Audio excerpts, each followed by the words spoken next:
কোনো সুযোগ নাই। এবার বলুন শিক্ষানব এখানে আছে, একজন বক্তা তো আগে এই মেসেজগুলো দেওয়া উচিত। যখন মানুষ মানুষকে ভালোবাসবে তো মমতায় মিলে যাবে, তখন দেখবেন যে কোনো দুই একটা ওয়াজ একটা মানুষের জন্য হেদায়েতের যথেষ্ট। আমি তুমি মিলিত একটা সমাজ। আমাদের মধ্যে যদি হিংসা গীবত থাকে, ওয়াজ এই পারা এই পারা মিল্লা করি, হেদায়েত কি অসুস্থ দুর্বল হেদায়েত, ঠিক না বেঠে? যেন আল্লাহ বলেন লাকাদ খালাকনাল ইনসানা ফি আহসানি তাকওয়িম। ছোট্ট একটা মেসেজ দিয়ে আমি আমার আহলে বাইতের কথায় যাব, বাকিটা বুঝে নেবেন। আমার এই কথার উদাহরণ আপনাকে কি বলতে চাই। ও যুবক, যেটা কি তুমি গরিব বলছো, ছোট লোক বলছো, কালা বলছো, আল্লাহ তার মধ্যে একটা গুণ দিয়েছে যেটা তুমি সুন্দরের মধ্যে দেয় না, ঠিক নেই? ইমাম হাসান হোসাইন খানা পায় না, অথচ তারা জান্নাতের আহলে বায়াত, যারা যুবকদের জান্নাতের সর্দার, যিনি মা ফাতেমা মহিলাদের সর্দার, উনি পড়েছেন 82 তালে কাফর। এটি হিসাবগুলো মিলাইয়া দেখেন না, মূল ডিপার্টমেন্ট একটা, কিছু দিয়েছে কিছু পেয়েছে, ঠিক কি বাবা? তাহলে মানবতা সবার উপরে, ঠিক কি ভাই? মানবতা। তাহলে আপনার পাশে যে লোকটা আছে, ওই লোকটা আপনার ভাই, ডাইনে বামে সে আছে। ইসলাম আমাদেরকে বন্ধন শিখায়, ইসলাম আমাদেরকে মাইনে শিখায় না। আপনারা ছোট ছোট ভাইয়েরা যে মাহফিল দিয়েছে, আপনারা আসছেন, এর চাইতে আর মানবতা কি হতে পারে বলেন? এই জন্য ইমাম মালিক রহমতুল্লাহ আলাইহি, নাম শুনছেন না? যিনি মালিকি মাযহাবের একজন ইমাম।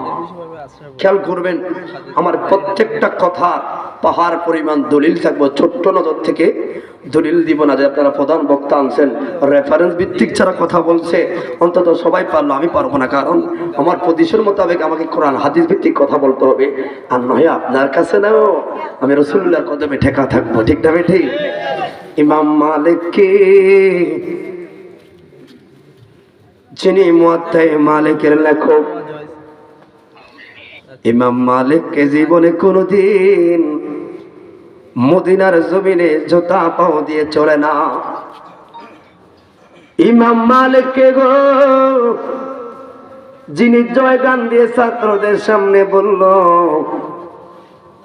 আমি আশরাফুল মাখলুকাত আল্লাহর দরবারে শুকর, এর চাইতে বড় শুকর যদি আল্লাহ আমি ইমাম মালিক রে মদিনার কুকুর বানাইয়া দিত।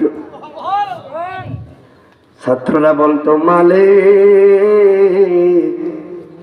অতিরিক্ত আবেগ ভালো না, আশরাফুল মাখলুকাত মানুষ না হইয়া কুকুর হতেন মদিনার কারণ কি?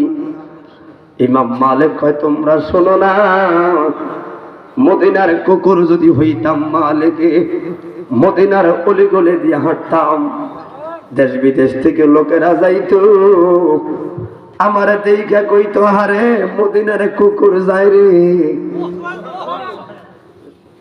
আরে মদিনার কুকুর যায়।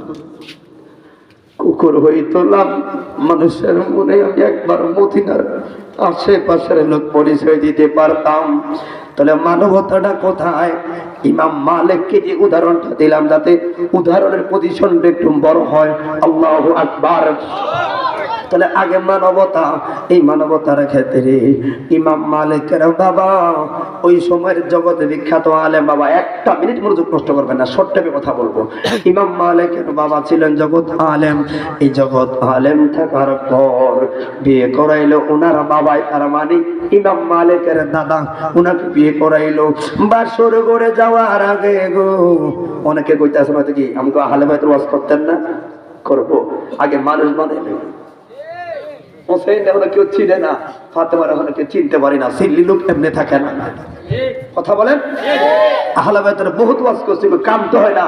আগে মানুষ বানালে অন্তরটারে, এরপর দেখবেন ছোট্ট একটা কথা পাগলের মতো লাফায় উঠতে হবে, কারণ হোসাইন হলো আমার ইমাম, ঠিক না বেঠে? ও যুবক, ও বন্ধুরে, তাহলে 500 ঘরে যাওয়ার আগে আঙ্গুরে যারা বিয়ে করেছে কত চিন্তা। অনকার বলা হয়তো বাপ মারে নিজেকে আব্বা বিয়ে করি, কয়নি কয় না? রাম রাম করে বিয়ে করে আমরা বিয়ার ডরে 3 দিন হলে আসিলাম ঢাকা। বউ তো বেড়াতে সাইয়ে রে করলো, এবার বাবা এটা তো ঠক করে জানো আমরা না থেকে ভালো লাগেনি। আচ্ছা ভালো লাগছে, এলাকার আলেম থাকবে সুন্দর, ঠিক নেই? কারণ তো আমি যে কথাটা বলছি সেটা না বুঝলে আলেম বুঝবো, এরপরে বলে আমার জিজ্ঞাসা করে হুজুর কি কইছে এটা বুঝাইতে পারবো, ঠিক নেই? ভাইরা আছে আল্লাহু আকবার, সবাই আল্লাহু আকবার।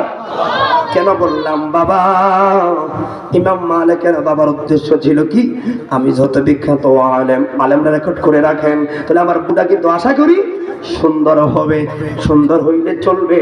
এবার আমরা সরগরে যেই মাত্র গেল গো, ঘন্টাটা উল্টাইলো, কালার কালা, জম্মের কালা। আল্লাহু আকবার।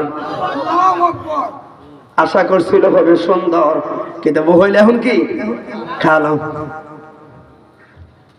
রাগ হইয়া লাভ দিয়া বাসর থেকে নাই মা মুয়াত্তা মালিকের মুকাদ্দামার মতে ইমাম মালিকের কথা তুলতে গিয়ে ঘটনাটা তুললেন। কোথায় থেকে ইমাম মালিক আসলো?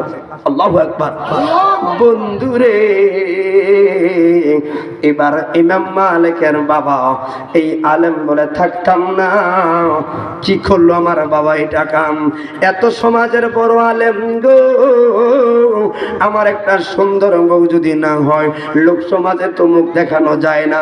এখন সে কি বলবো, বড় মসজিদের খতিব, বউটা হইল কালা, এটা তো মুখ দেখানো যায় নাই। এবার যে মাত্র কয় থাকতাম না, এই সমাজেই থাকতাম না, কামনা করলো কি বাবা?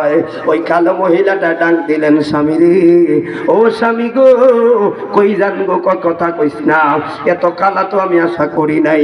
এবার মহিলাটা বললেন, স্বামী রে, যদিও আমি কালা হই রে, আল্লাহ চাইলে এই কালোর মধ্যে ফুলের মালা দান করতে পারে কি পারে না? কথা বলো না, ফুলের মালা দিতে পারে কি পারে না? তাহলে খেয়াল করবেন, আহলে বায়াত হুসাইন আসলো কোথায় থেকে? উদাহরণের চন্দ আপনি মিলাইয়া নেবেন বন্ধুরে। এবার মহিলা বললেন, কালো থেকে আল্লাহ দিবে, থাকেন থাকেন থাকেন। ইমাম মালিক দূর থাকতামে না, যেই মাত্র রাখতে পারলো না, ওই মহিলা বললেন, স্বামী রে, যেহেতু থাকতা না, একটা ছোট্ট আবদার আমার কয় কি, অন্তত আজকে রাত্রটা সবাই থেকে যাও, আজকে রাত্রটা অন্তত থেকে যান। কই কিসের কারণে? স্বামী রে, হাসরের ময়দানে আমার আল্লাহ যদি জিগায় রে, ও বান্দি, তোর আমলের খাতায় রে নামাজ আছে, রোজা আছে, হজ আছে, যাকাত আছে রে, কিন্তু তোর আমলের খাতায় স্বামীর খেত মসজিদ রে, আল্লাহর দুয়ারে আমার বেজ্জতি বানায়ো না গো, একটু থেকে যাও। তাহলে স্ত্রীর কথা শর্ট করে দিয়ে থাকলেন। এবার সকাল হইতে না হইতে বিদায় গ্রহণ করলেন। 30টা বছর পর, কয় বছর 30টা বছর পর হলেন। এবার কেন বলি, ইসলাম জিন্দা হতা হে হর কারবালা কে বাদ। আর রাসূলের আমলের পর থেকে প্রায় 66 হিজরি কারবালা, এখন আয়া কইল ইসলাম জিন্দা হতা হে কারবালা কে বাদ। আমি একটু মিলিয়ে রাখছি কথাটা যেন বুঝতে আপনার সুবিধা হয়। জবান খুলে বলুন আল্লাহু আকবার। বন্ধুরে, এবার 30 বছর পর হাতে বুড়ো হয়ে গেছে তো, এখন কয় ঠিক করি না, কাজটা মনে হয় ঠিক করি না। 30টা বছর পরে যে এখন লাইতার সাবাবা ইয়াহুদা যৌবন চলে গেছে। স্বপ্নের মধ্যে দেখলো মুরব্বী, ওনার রাজ্যের ভিতরে বিশাল একটা হাদিসের মাদ্রাসাতে দরদ চলতেছে। ওই মাদ্রাসার যিনি শিক্ষক, জগৎ বিখ্যাত একজন আলেম। আল্লাহু আকবার। নিয়ত করলেন, বাকি যতদিন বাঁচবো, বাকি জীবনটা এলাকার মধ্যে কোরআন হাদিসের খেদমত করব, স্ত্রী থাকলে ক্ষমা চাইব। এই কথা বইলাম গাট্টে গোলালে রওনা দিলেন নিজের দেশে। যেই মাত্র শহরের মধ্যে আইল রে বাবা, আয়া দেখলো বিশাল বড় একটা হাদিসের মাদ্রাসা। ওই মাদ্রাসার ছাত্র শুধু ওনার দেশের না, বিশ্বের সবচাইতে বড় বড় ছাত্ররা এই জায়গায় যায় হাদিসের তেলাওয়াত শুনে। এবার বললেন কে রে দিল মাদ্রাসা? কয় যিনি শিক্ষক তিনি দিল মাদ্রাসা। এরে ছাত্রদের লক্ষ্যে কয় তো হুজুর তো মনে হয় অনেক বড় হবে, একটু যায় পিছের ক্লাসে